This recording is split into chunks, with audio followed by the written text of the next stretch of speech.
O salmista Davi vai escrever em um dos seus salmos: o que darei eu, Senhor?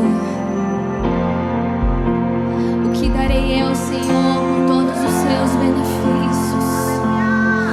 Nós nos rendemos nesse lugar para dizer, Pai, a Ti, o que daremos nós, Senhor? O que daremos diante da Tua presença? Oh,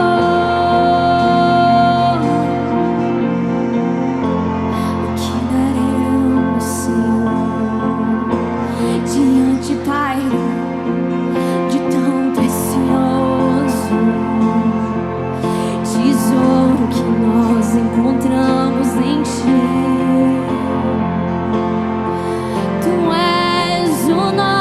Tesouro, Senhor, Tu és. Você pode dizer isso para Ele nessa noite.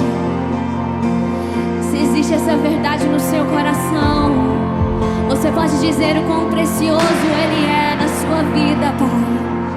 Nós queremos derramar essa canção.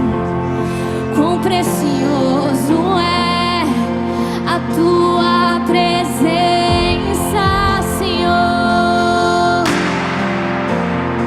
Pode dizer isso pra Ele?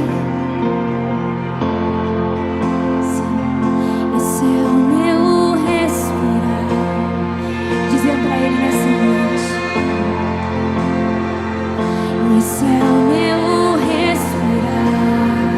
Teu Santo Espírito, Teu Santo Espírito. Diga pra Ele nessa noite: vivendo